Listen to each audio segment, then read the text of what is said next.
Hello everyone, my name is Ikechukwu and welcome to my YouTube channel. In this particular video, I'll be showing you the part 2 of attacking and defending. If you have not watched the video attacking and defending part 1, feel free to check out the description box below. I'm going to paste the link there.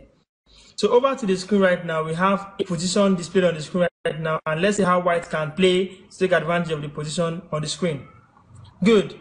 Now is attacking and defending. Basically, in the first video I made, I explained how you can successfully capture a particular piece. Let's say this piece on B7 and be up a piece or up a point or up more than 1 point in your chess game. So what do we do before we play? In attacking and defending, how does it come into play in this particular video? Fine. I want to attack this pawn, or rather still I'm already attacking the pawn with my rook on B3. The rook on B3 is defended by the rook on B2, yes, and also the rook on B2 is defended by the queen on B1. So I have 3 pieces on that file attacking 1 pawn. That's 3 pieces. Good. Now look at the piece on the 7th rank. We have the piece on D7 and we have the rook on E7 also. Rook on E7 is defending the rook on D7, and the rook on D7 is defending the pawn on B7. Now 2 against 1. If we have 3 pieces against 2 pieces, good. And in my first video, I explained that we can actually start capturing or exchanging pieces with the lower value pieces. For now, the rook is at the front, and the rook can start or launch the attack, followed by the other defending pieces. So for you to create a successful attack, you should try as much as possible to increase the number of attackers. So the more the attackers, the more you have your chances of winning more points or extra point after the exchange. Now let's take a look at this. From this particular illustration, I have this rook eyeing this pawn.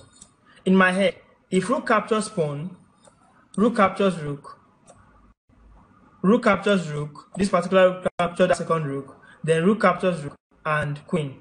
Let me go over it again. Rook captures pawn on B7. Rook captures pawn on B7, rook on D7 captures the B7 rook. Now the rook on B2 captures the rook on D7. Then we have the rook on E captures the rook back, then queen captures the rook. In my head, I already know now that the queen captures last, and after my calculation, 2 rooks are gone. The extra pawn for the black piece is mine, so I have extra 1 point. So it's 11 points to 10 points. That's how I know I'm winning. That means the exchange or the trade favors me, so I will launch it. I'll go ahead with it. So if I play it out to be rook captures pawn, rook captures rook, rook captures rook, rook captures rook, and queen captures the rook. Now I am winning. At that point where I finished calculating, with my knowledge of the with what I've known, I can know that okay, that's the point I can launch attack successfully. So over to the next example. Now look at this example. Now I have as you can see, even the rook is pinning the bishop to the rook on D8. I've explained about pin in my previous video. So if you go through my channel, you will see pin explanation and how you can create pin and identify pin. So here now I can identify pin by seeing that the bishop, when I take the bishop away or if the bishop leaves, I'll successfully capture the rook on the D8. I mean on the D8 square. So now what should I do?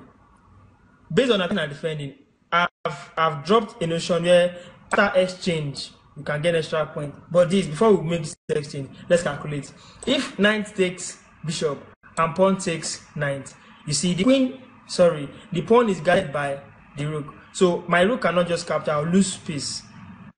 That means this exchange is a draw, because after the knight capture, bishop captures, we have equal numbers of captured pieces.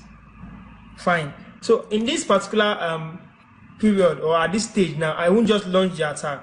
What I will do is this.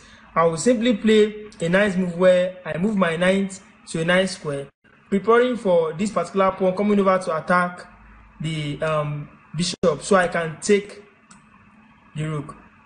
Anyway, if it observes, if the black player knows what I'm about doing, he can simply play the rook to another place or play something else that will make the game last longer and more challenging. Over to the third example. Now this example, how can white play here to gain extra piece? Or rather still, how can you know if you can get extra piece with this particular position on the screen right now? Now in this position, the rook is attacking the knight on c6, but the knight is defended by the pawn on b7. There's a bishop attacking the knight also. So you have two attackers and one defender. I can gain extra piece here or extra point. Fine, let's launch the attack. Now instead of me launching attack with the higher value piece, my rook is 5 points and my bishop is 3 points. Even the knight is 3 points. So I will launch with the lower value piece, which is the bishop. After capturing the knight, pawn captures back, and rook will take the pawn. At this point, I know you have learned something and you have gained something from this particular video. Please subscribe to my channel, share to your friends, and like my video. Thank you and have a wonderful day. Thumbs up.